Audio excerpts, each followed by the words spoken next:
Imagine a city. For about 10 crucial years, it wasn't just a capital city, it was known as the Mecca of Revolution. Hmm. Yeah, a real vibrant hub.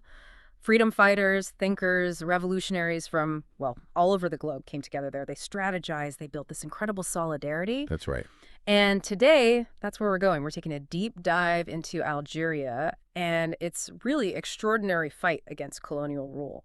And, our focus today is really digging into these surprising global connections, but also the deep internal sort of paradoxes within the Algerian war for independence. Right. Because, well, the end goal obviously was national independence. The struggle itself, it was profoundly translocal. Right. It stretched way beyond Algeria's borders and, well, pretty much every way you can think of. So we're going to try and unpack how this really intense quest for dignity, which led to creating a nation state, how that could be both this, like, amazing ideal, the thing that drove millions, Yeah. and also, kind of ironically, become a real constraint, a limitation on fully achieving that initial dream. Yeah. It's something the article we're looking at calls a necessary tragedy, or maybe even crushed hopes. And that article, just so you know, is Alina Sajed's Yeah. Between Algeria and the World, Anticolonial Connectivity, Aporias of National Liberation, and Postcolonial Blues. It's a really insightful piece. Okay, so let's start there. The incredible international reach Algeria had, even before they actually won independence.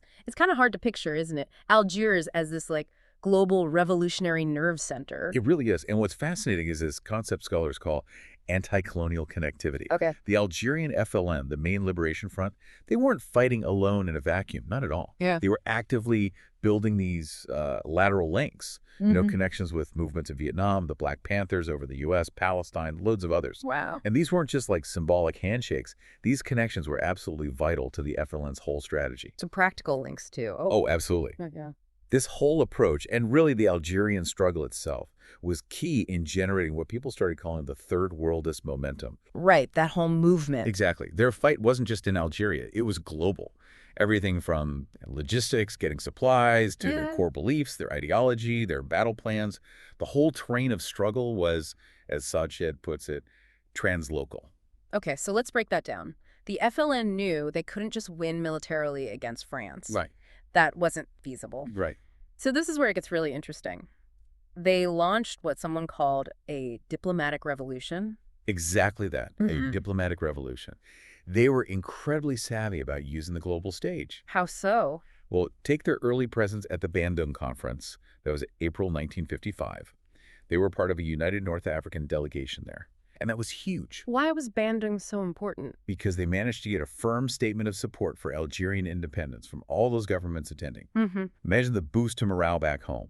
Plus, it gave them this powerful sense of belonging, to this bigger third world community. And from there, they just built outwards. They set up this whole global network of alliances. They sent representatives touring Latin America, Asia, the Middle East, Southeast Asia, Europe, everywhere. Really covering the globe. Absolutely. And then there was this pivotal visit to Peking, Beijing now in 1958. That was a massive deal. China. What happened there? Mao Zedong himself pledged military gear and aid. But there was a condition. He told them they had to continue fighting until total victory. Wow, no half measures? None. It really shows you the kind of commitment these alliances demanded. And then a year later, 1959, they visited Hanoi, Vietnam. Ho Chi Minh. Yes. And that visit apparently gave them real ideological clarity. It helped the FLN define themselves, especially distinguishing their fight from neighbors like Tunisia and Morocco, who they saw as more, well, bourgeois. Interesting. And it just highlights how leaders like Ho Chi Minh or Nasser in Egypt, they got really good at manipulating Cold War tensions for their own strategic benefit, playing the superpowers off each other. So putting this all together, Algerian nationalism was deeply, fundamentally intertwined with this third world internationalism. That's the core idea. Third world nationalism at its heart was an internationalist nationalism. It sounds like a contradiction, but it wasn't. So translocal isn't just global. There's a difference. Yeah, there's a nuance. Translocal points to these actual processes of connection, spanning different places, different kinds of spaces, not just state to state, but movement to movement, community to community. Global is maybe more about that shared awareness, that sense of common colonial history and interconnected struggles. Okay, that makes sense. So even after big setbacks like the Battle of Algiers, which was a major defeat for the FLN inside the city, A brutal defeat, yeah. their leadership, often operating from outside Algeria in exile, they didn't retreat. They did something even bolder. They did. They made a conscious decision to start exporting revolution across Africa. Exporting it. Well, part of it was a reaction to France's 1958 French community idea.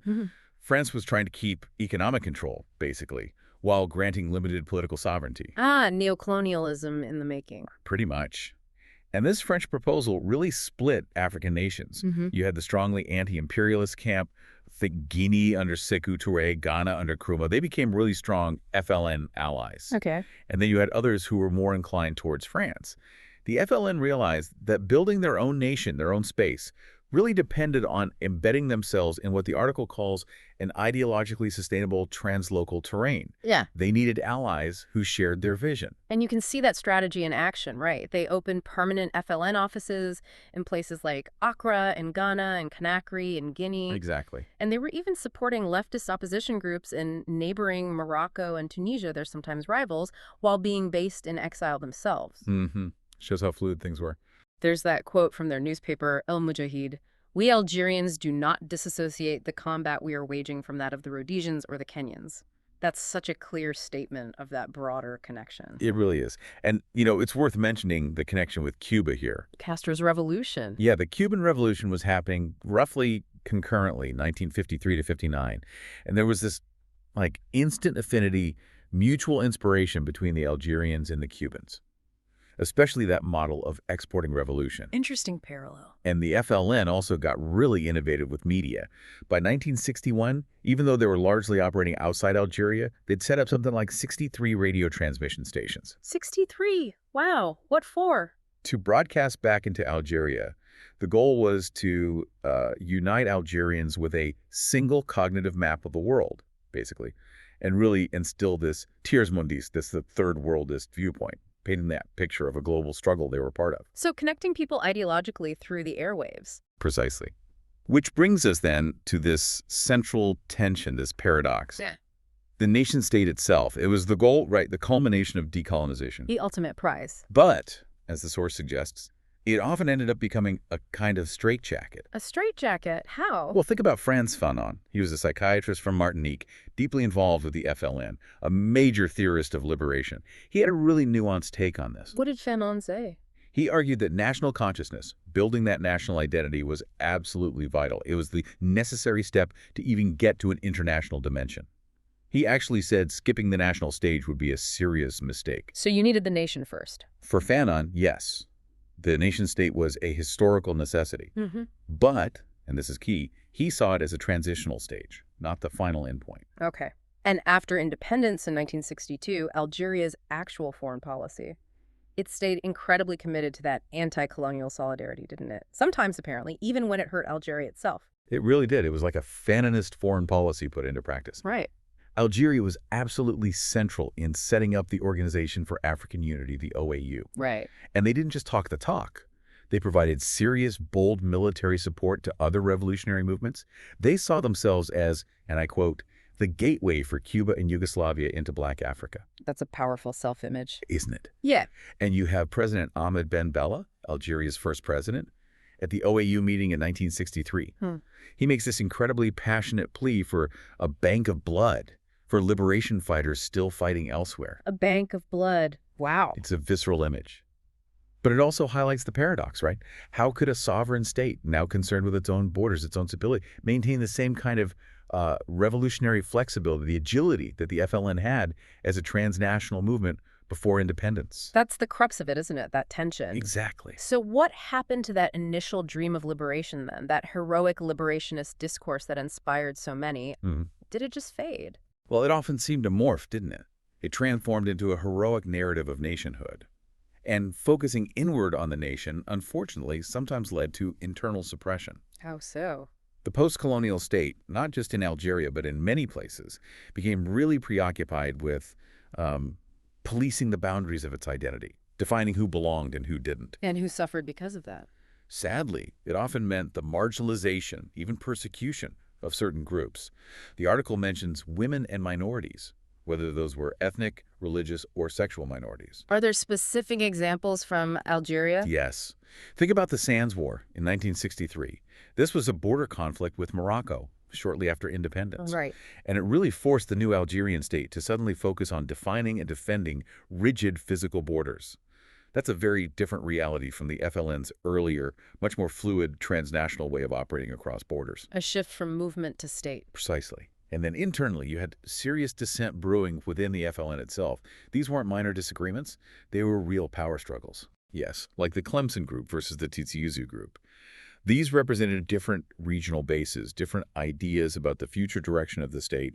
And in that context, the military, led by Houari Boumediene, started to be seen by some as the only real unifying force. Which often happens. It does. Yeah. And then there was the whole Berber question. This was fundamental. It pitted competing visions against each other.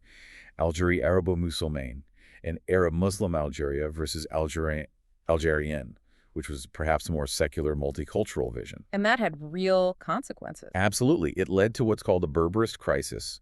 Key figures who represented that more multi-ethnic vision, people like Ebene Ramdane, who was crucial in the early FLN, or Krim Belkacem, they were sidelined, excluded, or in some cases even assassinated. Wow. And then the 1964 Algiers Charter officially established Algeria as an Arab Muslim country. This effectively marginalized other regional and cultural identities, like the Berber identity. It's tragic to see how that initial cosmopolitan internationalism, that outward-looking solidarity, could curdle so quickly into something the article calls chauvinistic and intolerant nationalism. It's a stark transformation. And incredibly, Houari Boumediene's military coup, which overthrew Ben Bella, happened in 1965, which was right when the famous film The Battle of Algiers was being shot in Algiers. The timing is unbelievable, isn't it?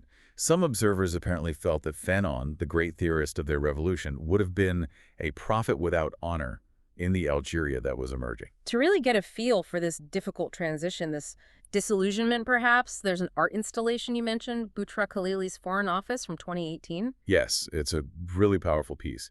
It focuses on that specific period in Algiers, roughly 1962 to 1972. That decade when, as we said, Algiers was literally the headquarters for all these liberation movements from around the world. Black Panthers, the ANC from South Africa, various Palestinian groups. So the installation captures that. It does. There's this map called the Archipelago within the installation. And it physically maps out where the offices of all these different international movements were located across the city of Algiers. It visually shows you that translocal within the local. That's fascinating. But then the installation juxtaposes these archival images, this history, with testimony from two young Algerians today named Enis and Fadi. And what do they say? Their words are quite haunting, really. They express this deep sense of disenchantment. They ask, why do these stories look so unreal? We have inherited only disenchantment. They wanted to change the world. We just want to move away from this world. Wow. That really hits hard. It perfectly captures that feeling, what the article calls the aporia, the kind of irresolvable dilemma of national liberation, and that feeling of post-colonial blues, that profound disillusionment that can set in after the initial dream is achieved or maybe transformed. That artistic view really drives home how a dynamic revolutionary movement can, over time, kind of solidify, even ossify into a cult of the state. It does. Yeah. And it taps into this whole scholarly debate, about the supposed failure of the post-colonial nation state. People ask, were there alternatives to the nation state? Could they have done something different? What does the article suggest? Well, Sajed argues against what she calls the fantasy of transcendence. This is the idea that these anti-colonial projects somehow should have magically avoided the traps of nationalism, the kind of pitfalls seen in European nation building. So it wasn't that simple. Not at all. Instead, the emphasis is on that idea of historical necessity. The argument is that the nation state, for better or worse, became the main option because the global system, the international order at the time, offered very few other pathways for gaining real political recognition, sovereignty, and power. So maybe it wasn't the ideal path, but perhaps the only viable one available then. That's the question it forces us to confront. It wasn't necessarily about a lack of imagination, perhaps, but about the very real constraints of the world they were operating in. So circling back to that phrase, necessary tragedy, It's not just about failure, is it? It's holding both things in view. Exactly. It acknowledges the elements that were crushed, the hopes that were maybe lost or compromised, but it also holds on to the hope itself, the initial vision, the achievements. It highlights that productive, often painful tension between the possibilities people imagined and the realities they lived. Right. And this, I think, helps us get a sharper understanding of translocality. It wasn't just about rejecting the national or going beyond it. Often that translocal connection, that international solidarity, was actually conditioned for making the nation-state possible in the first place. It was the leverage they needed. So they weren't opposites, national and translocal. Not necessarily. Think about movements like Pan-Africanism or Pan-Arabism. Yeah. They often grew right alongside specific nationalist movements. It shows a much more tangled, complex relationship between fighting for your own nation and connecting with struggles beyond your borders. The global, in a way, was the soil that allowed the national to grow. That's a really powerful way to think about it. We've covered so much ground here, haven't we? From Algeria's incredible global network and strategic thinking to the really deep internal complexities and, I guess, the bittersweet nature of achieving independence, that final arrival of the nation state. And it really throws that central paradox into sharp relief, doesn't it? How that intense drive for dignity, for self-determination, could lead to such amazing victories, but also sometimes to those crushed hopes we talked about. Absolutely. So thinking about Algeria's story, this incredible tapestry of global solidarity on one hand and the constraints of the nation state on the other, it leaves us with a question for you, our listener.